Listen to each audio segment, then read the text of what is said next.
Bonjour les amis, je suis heureux de vous retrouver pour une thématique absolument fascinante, qui est celle de l'histoire d'Oedipe. Elle est tellement fascinante d'ailleurs que je vais en faire une sorte de triptyque. Je vais vous expliquer pourquoi. Mais avant, je voudrais vous remercier pour votre présence. Merci aussi, si vous aimez la thématique, si vous aimez la vidéo, de faire des petits commentaires, de poser des questions. C'est toujours intéressant d'avoir des échanges.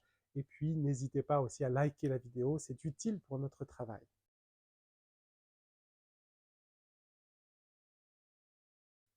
Alors, l'histoire d'Oedipe.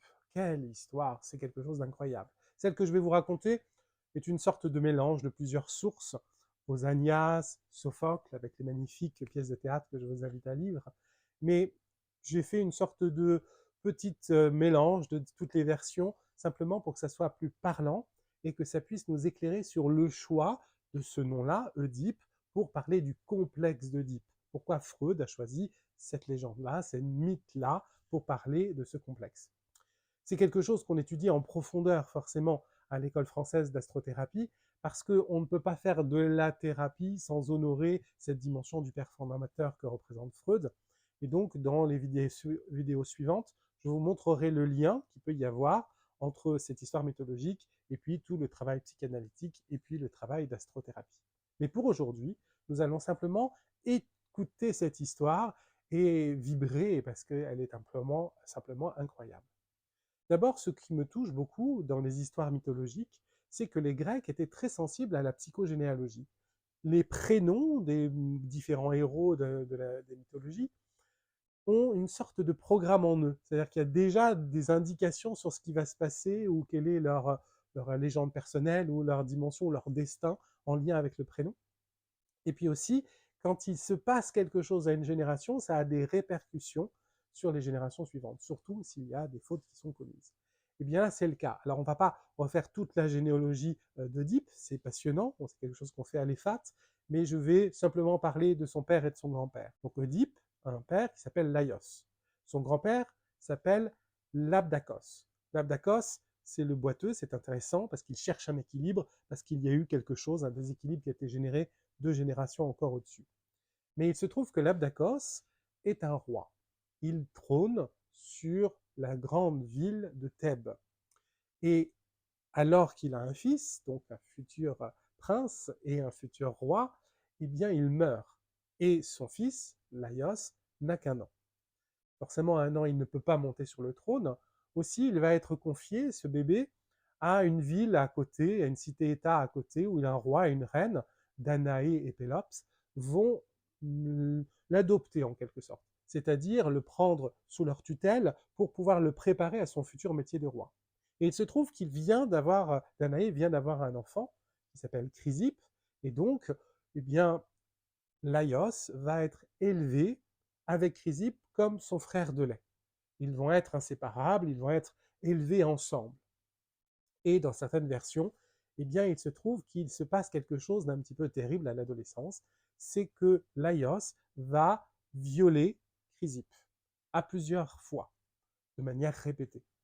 Et donc, forcément, Chrysippe va développer à l'intérieur de lui une sorte de honte, et lorsqu'il s'approche de la majorité, alors qu'il va pouvoir peut-être devenir prince, eh bien, il décide de se suicider. Il laisse des consignes à une servante pour expliquer son geste à ses parents et il saute d'une falaise. Forcément, les parents, apprenant ce terrible événement, sont très en colère et donc Pélops va envoyer une malédiction sur Laios. Il va le chasser de la ville dans laquelle il se trouve et surtout il va lui dire que plus tard, il aura lui aussi un enfant et cet enfant le tuera et se mariera avec sa mère et donc avec l'épouse de Laios. Donc Laios s'enfuit, frappé par cette malédiction. Il rentre à la ville de Thèbes, il monte sur le trône, il devient roi, il va épouser la belle Jocaste et il se trouve que Laios a pris goût d'une certaine manière au fait d'avoir des rapports, on va dire, pas ordinaires. Plutôt que de prendre par devant, il préfère prendre par derrière. C'est qui est le nom de Laios. Laios, ça veut dire le gauchi, donc ça peut dire qu'il est gaucher, mais ça veut dire aussi peut-être qu'il prend dans l'autre sens. Et donc il est sodomite. Et dans certaines versions, notamment dans celle de Pausanias, eh bien, il a des relations sexuelles avec des hommes, et on est dans des mythes, et forcément, de ces sexes contre nature, de ces relations qui ne sont pas habituelles, va naître des enfants, aussi étrange que ça puisse paraître, mais ces enfants vont être un peu monstrueux. C'est important de l'entendre parce que ces enfants, du coup, ne vont pas être reconnus, ne sont pas légitimes, et en particulier, il y a un monstre qui s'appelle la Sphinge, qui va être très en colère contre son père de ne pas être reconnu, de ne pas être légitimé par lui. On viendra tout à l'heure sur l'importance de cette Sphinge. Et il se trouve donc que comme Laios prend Jocaste par derrière, eh bien, il n'a pas d'enfant. Au bout d'un moment, ça pose problème. Forcément, dans une ville, on attend à ce qu'il y ait des descendants, notamment pour le dirigeant. Il faut qu'il y ait un prince pour prendre la suite de Laios. Et donc, Laios et Jocaste décident de se rendre à Delphes. Pourquoi se rendre à Delphes? Vous savez certainement que dans cette ville, il y a les Pythies. Les Pythies, ce sont des prêtresses d'Apollon qui sont capables de se mettre dans des états modifiés de conscience pour capter des messages des dieux et de révéler le destin ou de répondre aux questions que les visiteurs viennent leur poser. Et donc, Laios, Jocaste, décide d'aller à Delphes pour interroger la Pythie. Jocaste a une petite idée de pourquoi il n'y a pas de descendance, et dans certaines versions, eh bien, pendant qu'ils font le voyage, ils vont s'arrêter dans une auberge, et puis Jocaste va saouler Laios, et alors qu'il est à moitié endormi, elle va faire l'amour avec lui et tomber enceinte. Ce qui fait que quand ils arrivent à Delphes, Jocaste est déjà enceinte. Et du coup, la Pythie vient répondre à la question en disant, il se trouve que Jocaste est déjà enceinte, et l'enfant sera un mâle, et cet enfant, eh bien, te tuera, toi, Laios, et épousera sa mère, la belle Jocaste. Forcément, cette révélation est terrible. Ils décident donc, et sont très stressés, très angoissés, parce que c'est les dieux qui parlent, et si les dieux qui parlent, c'est très très compliqué d'aller contre leur avis, d'aller contre ce destin-là. Et donc pour éviter ou essayer de tenter d'échapper à ce destin funeste, eh bien ils décident de tuer l'enfant. Ils vont s'adresser à un serviteur de confiance, ils vont lui dire, voilà, tu vas emmener l'enfant sur le mont Cithéron, et pour être sûr qu'il n'y a pas de traces, eh bien, tu l'attacheras par les pieds, et tu le laisseras pendre à un buisson pour que les animaux sauvages viennent le dévorer. Forcément, le serviteur, en emmenant sur le mont Cithéron ce bébé, va avoir son cœur qui fond parce qu'il est trop mignon, cet enfant, et donc il décide de trouver une astuce. Il ne peut pas revenir sur sa parole, donc il est obligé de faire ce que le roi et la reine lui ont demandé, mais il décide de choisir l'endroit de telle manière que, étant donné le vent qui souffle, eh bien, le cri du bébé puisse aller vers un camp de bergers qui sont là, de la ville cité d'à côté, de Corinthe, et il se dit que peut-être, avec un peu de chance, les cris de l'enfant vont être entendus et qu'il va peut-être être sauvé. Comme personne ne sait qui il est, eh bien, personne ne pourra découvrir qu'il est en réalité le fils de Laios et de Jocaste. Et effectivement, les bergers entendent les pleurs et viennent sauver le bébé. Ils vont l'amener à Corinthe, et il se trouve que à Corinthe, la reine Mérope n'a pas d'enfant. Et donc, elle essaye de tomber enceinte, elle a du coup une grande sensibilité à la maternité, et ils vont tomber sur la reine, ils vont lui montrer cet enfant, et la reine va avoir une idée. Elle va demander à ses bergers et à ses suivantes de ne pas parler de cet enfant, et elle va vouloir faire passer cet enfant pour le sien. Et donc elle va s'enfermer, et puis 9 mois plus tard, elle va simuler des douleurs de l'enfantement, et elle va présenter le bébé comme si c'était le sien. Vous imaginez bien, un enfant qui a déjà 9 mois ne ressemble pas à un nouveau-né, et les femmes du royaume ne sont pas dupes. Mais c'est la reine, et donc on ne dit trop rien. Oedipe est appelé comme cela parce qu'il a été blessé au niveau des pieds. Vous vous rappelez, il était suspendu à un buisson. Oedipe, œdème, c'est gonflement, podos, les pieds, il est gonflé des pieds. Il est blessé par les pieds. Comme son grand-père, l'Abdagos, il est donc aussi boiteux. Et forcément, pour pouvoir combattre cet handicap, il est particulièrement fier. Il essaye de dépasser cette difficulté-là, notamment dans le sport ou dans les jeux avec ses camarades, pour montrer que ben, voilà, et qu'il peut faire aussi bien, peut-être mieux qu'eux.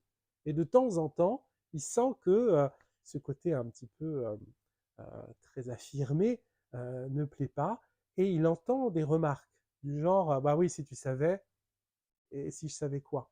Et donc il en parle à sa mère, elle lui dit bah rien, t'inquiète pas.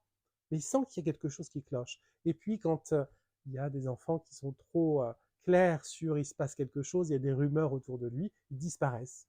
Et donc ça l'interroge. Et il grandit avec ce déséquilibre-là, cette interrogation-là. Il se demande quel est son destin, qui il est. Et donc de temps en temps, il en parle à ses parents. Et ses parents lui disent, mais tu sais très bien qui tu es, tu dois devenir roi, donc tu sais quel est ton destin. Mais en grandissant, ce malaise grandit aussi. Et quand il va devenir prince, eh bien, il décide de se rendre à la ville de Delphes pour interroger la Pythie, parce qu'il veut savoir quel est son destin.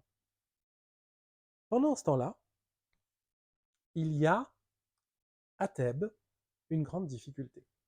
Laios, Jocaste, se retrouve avec la Sphinge, donc une fille bâtarde de Laios, une demi-sœur d'Oedipe, qui se met à l'entrée de la ville, de la cité, et elle est un peu monstrueuse, et elle décide de poser des énigmes aux personnes qui veulent entrer dans la cité, et si ils ne résolvent pas l'énigme, ils sont dévorés. Autant vous dire que c'est pas bon pour le commerce. Et ça fait une vraie difficulté. Et il n'arrive pas, il envoie des soldats qui eux-mêmes se font massacrer, et donc il n'arrive pas à se débarrasser de cette sphinge. Donc il décide de partir lui aussi à Delphes pour interroger la Pythie pour savoir quoi faire avec cette sphinge. Donc notre roi Laios s'en va à Delphes, Oedipe est sur le chemin aussi, c'est Laios qui arrive le premier, et non, c'est pas Laios qui arrive le premier, c'est Oedipe qui arrive le premier. Et Oedipe pose la question donc à notre Pythie, quel est son destin? Et là, bien évidemment, la Pythie lui dit, bah, ton destin, c'est de tuer ton père et d'épouser ta mère. Il est bouleversé, il décide de ne plus jamais rentrer à Corinthe pour être sûr de ne pas faire ça, ou en tout cas d'essayer d'échapper à son destin. Et étant bouleversé, il est en train de partir de Delphes. Notre roi Laios arrive à Delphes. Il y a un canyon juste à l'entrée de Delphes. Et donc, il se bouscule. Dans certaines versions, le roi, même avec son chariot, roule sur les pieds d'Oedipe, qui, de colère, attrape une pierre et frappe cet homme, le tue. D'une certaine manière de légitime défense, qu'il a été attaqué en étant roulé dessus, mais il tue cet homme tout en ne sachant pas que c'est son père. Et donc c'est absolument incroyable, il commence déjà à répondre au destin que la Pythie vient de lui révéler, mais il ne le sait pas. Et forcément, Jocaste apprend la mort de Laios, elle est bouleversée parce qu'elle se retrouve veuve alors que la Sphinge est toujours à l'entrée de Thèbes et vient poser donc les difficultés qu'on a vues tout à l'heure. Elle va donc décider de promettre à celui qui arriverait à sauver la ville de la Sphinge, de lui promettre le trône et de l'épouser. Oedipe, complètement fasciné par cette annonce, dit mais c'est un travail pour moi, je suis fait pour être prince, je suis fait pour devenir roi, et je suis vaillant, je suis fort, je me fais fort moi de pouvoir faire face à cette Sphinge. Et effectivement, il se présente devant la Sphinge en ne sachant pas que c'est sa demi-sœur, et la Sphinge lui pose l'énigme, la fameuse énigme. Alors il y a plusieurs versions, je vous donne la version la plus simple. Quel est l'animal qui, au matin de sa vie, marche sur 4 pattes, au midi de sa vie, marche sur 2 pattes, et au soir de sa vie, marche sur 3 pattes? Et la réponse, bien évidemment, c'est l'homme qui, quand il est bébé, marche sur 4 pattes, sur 2 pattes quand il est adulte, et quand il est vieux, avec sa canne, il marche sur 3 pattes. Elle est bouleversée, elle aussi, qu'un homme arrive à résoudre son énigme, et elle va se suicider en se jetant du haut d'une falaise. C'est-à-dire comme Chrysippe, vous vous rappelez, qui avait été violée par Laios. Donc il y a bien là une résonance transgénérationnelle. Je n'ai pas le temps là de venir développer, mais c'est juste pour vous la faire sentir. Oedipe entre triomphant dans la ville de Thèbes. Il est applaudi parce qu'il a libéré la ville. Et il va entrer dans la salle du trône. Jocaste est sur le trône. Et là, ben, il va la regarder, il va se dire, mais cette femme est la plus belle de la terre, en ne sachant pas que c'est sa mère. Et elle va dire, mais qu'est-ce qu'il est beau, en ne sachant pas que c'est son fils. Et donc il y a là quelque chose d'incroyable dans l'histoire, et ils vont tomber très profondément amoureux. Là, vous sentez déjà les résonances avec Freud, avec cette idée que le petit garçon est amoureux de sa mère ou que la petite fille est amoureuse de son père. Donc ils vont se marier, ils vont avoir 4 enfants, et ben, il se trouve que Oedipe est un bon roi, il aime son peuple. Quelques années plus tard, il va y avoir de vraies difficultés. Des récoltes qui ne poussent plus, des maladies, la peste qui se répand dans la ville, et donc Oedipe est bouleversé. Il sait que quand il se passe quelque chose pour le peuple, c'est probablement parce que il a dû faire quelque chose qu'il ne fallait pas ou qu'il n'a pas fait quelque chose qu'il aurait dû faire. Donc il décide de se rendre à nouveau à Delphes pour interroger la Pythie, pour savoir quoi faire.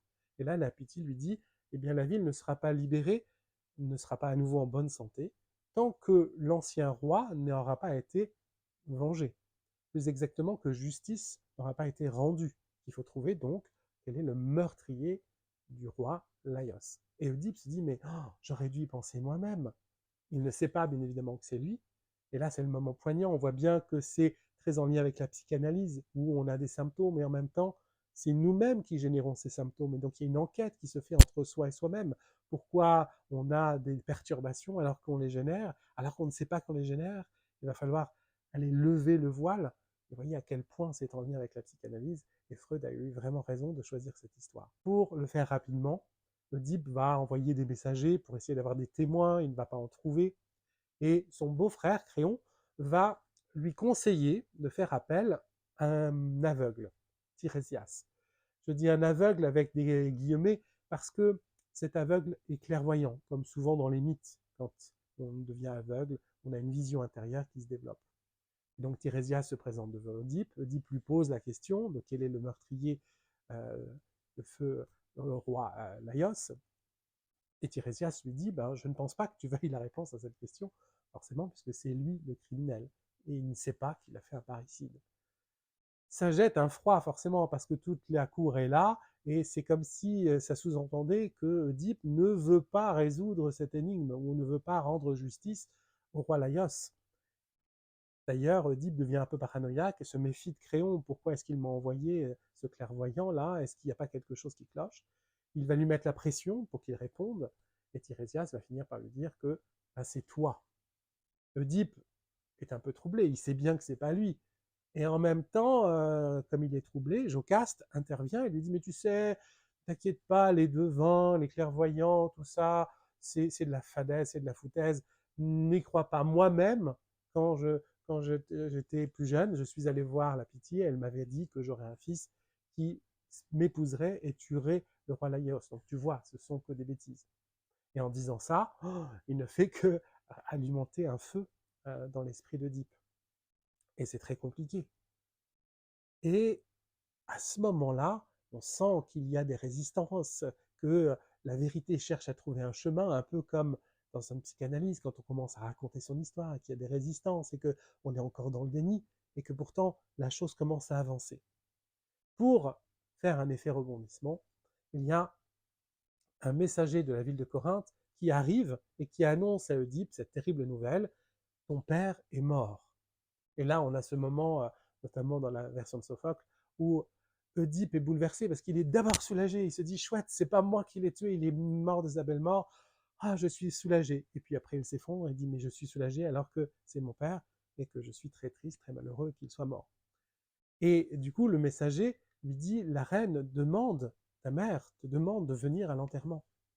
Et Oedipe ne veut pas. Il ne veut pas, et donc le serviteur l'interroge en lui demandant mais pourquoi tu ne veux pas? Parce que je ne veux pas jouer avec le feu et risquer éventuellement d'épouser ma mère. Et là, le serviteur vient révéler le secret de ben, ne t'inquiète pas, puisque de toute façon, ta mère n'est pas ta mère. Et, et il y a un témoin qui a été mandaté pour que Jocaste puisse montrer à Oedipe la foutaise comment dire, de ce que dit la Pythie. Elle a mandaté l'ancien serviteur qui est censé avoir tué Oedipe qui lui-même va corroborer ces dires-là en disant oui, c'est vrai, tu as été adopté, et là, tout s'effondre. Tout s'effondre. Jocaste d'abord prend conscience que c'est son fils et qu'elle l'a épousé et qu'elle a eu des enfants avec. Elle est bouleversée, elle s'enfuit. Oedipe met quelques minutes de plus pour sortir de son déni, et tout d'un coup, toutes les pièces du puzzle sont là. Ça fait erreur à ses propres yeux. Il se rend compte qu'il a tué son père, que l'homme qu'il avait tué jadis dans le canyon, c'était Laios, et qu'il a bien épousé sa mère. Il veut la rejoindre, et là, il trouve Jocaste qui s'est pendu. Il va attraper 2 épingles de son chignon et se crever les yeux, et va devenir clairvoyant. Et puis l'histoire ne s'arrête pas là, ce serait vraiment intéressant de la suivre. Mais là, vous voyez, je voulais juste que vous puissiez sentir la grandeur et la beauté de cette histoire. C'est juste magnifique. D'un point de vue littéraire, c'est magnifique, mais c'est comme si ça touchait quelque chose de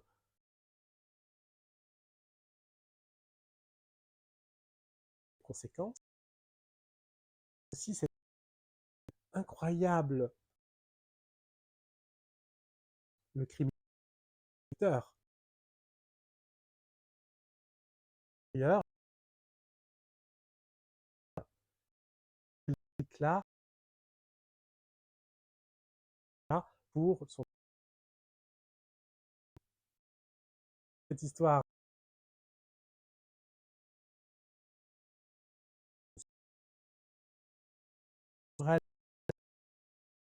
de séduire maman parce qu'elle est la plus belle de la terre et qu'on voudrait se marier avec elle, et que du coup le père devient rival et qu'on a des pulsions agressives, que peut-être on voudrait qu'il meure. Mais quand un enfant de 5 ans dit je veux que tu moures, en fait il ne veut pas vraiment que le père meure, c'est juste l'expression de son agressivité, et puis 5 minutes après il veut jouer avec lui au ballon. Vous voyez, c'est simplement pour montrer ce double mouvement de séduction envers la mère et de pulsion agressive vis-à-vis du père. Et c'est un mythe qui est fascinant pour mettre en figurabilité, pour mettre en symbole, pour mettre en image cette chose qui est censée être universelle à l'intérieur de nous.